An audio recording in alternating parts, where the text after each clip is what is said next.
You know that moment, a friend comes up to you, they've got that look on their face, and they say, "Hey, can I get your advice on something?"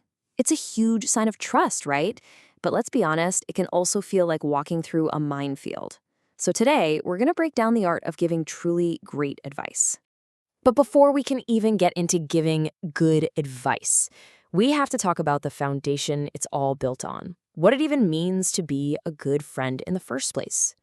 I mean, who hasn't, right? It's that moment where some tiny disagreement just blows up and suddenly feels like this huge world-ending deal. It happens to literally everyone, and it's a huge part of figuring out these really important relationships. And that's because at its heart, friendship is one of the best things in life, period. It's this powerful, amazing connection. But like anything that's really valuable, it takes work. It's not always a walk in the park. It's so fundamental, in fact, that you can actually build the word itself from these really simple everyday things. It's kind of cool when you think about it. So let's just run through this real quick. You've got F for the warmth of a fire and R for the safety of a room. Then there's I for the simple joy of ice cream, E for, the basic nourishment of eggs, N for the support of a neck, and D for the opportunity of an open door, FRIEND. It's just a neat little reminder that this big, important thing is built on all these simple, vital parts. All right, so with that in mind, let's get practical. Let's look at a real-world scenario, a classic friendship dilemma, to see how all this stuff actually plays out. When you really think about it, fights between friends often boil down to just a few things, right? Money is a huge one. A friend's behavior can cause issues. And as we're about to see, something as simple as borrowing and exchanging personal stuff. Okay, so there's a lot of text here. Don't worry about reading it all. Let me just give you the rundown. We've got a reader. Her name is Sabah. She just bought this brand new bag that she absolutely loves. Her best friend, who can't afford one, wants to borrow it for a wedding. Sabah says no, and now they're in a huge fight. It's a classic sticky situation. So what happens next? Well, the advice columnist, a woman named Mariam, writes back. And her reply, well, it is a total masterclass in giving amazing advice. Let's actually break down her technique.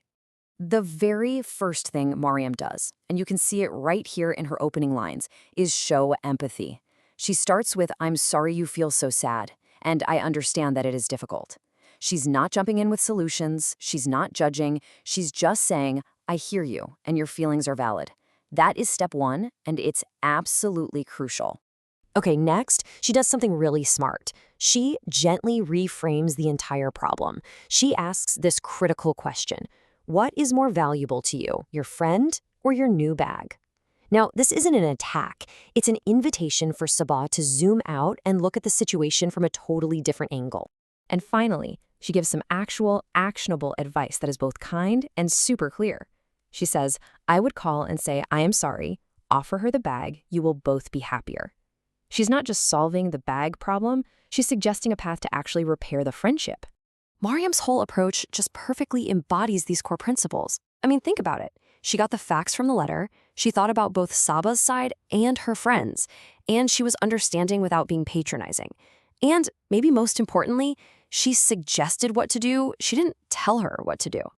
Okay, so let's take all of these fantastic ideas and turn them into a simple blueprint, a tool that you can actually use anytime a friend comes to you for help.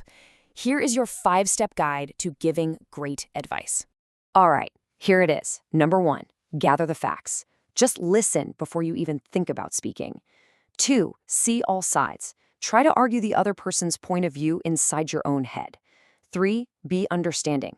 Acknowledge how they're feeling before you try to fix anything. 4, stay non-judgmental. Remember, you're an ally, not a judge.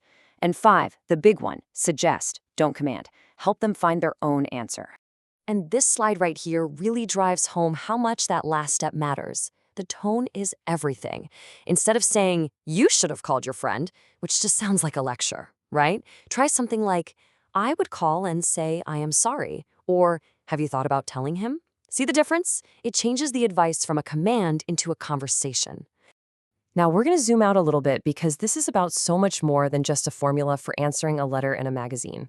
Because this blueprint we've been talking about, it isn't just for writing a perfect response. These 5 steps are literally the fundamental building blocks of empathy. If you can master these, you won't just be better at giving advice. You'll be a better friend, a more supportive partner, a more understanding colleague. This is a genuine life skill.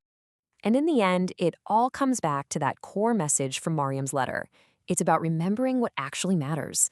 Sometimes the best advice you can give is just a simple reminder to put the relationship first, even if it means sacrificing a little. So that's really the big takeaway here. It's not about having all the answers. It's about how you listen, how you help them see the problem, and how you offer support. So the next time a friend puts their trust in you and asks for help, what are you going to do with that trust? Because great advice isn't about fixing an issue, it's about making a bond even stronger.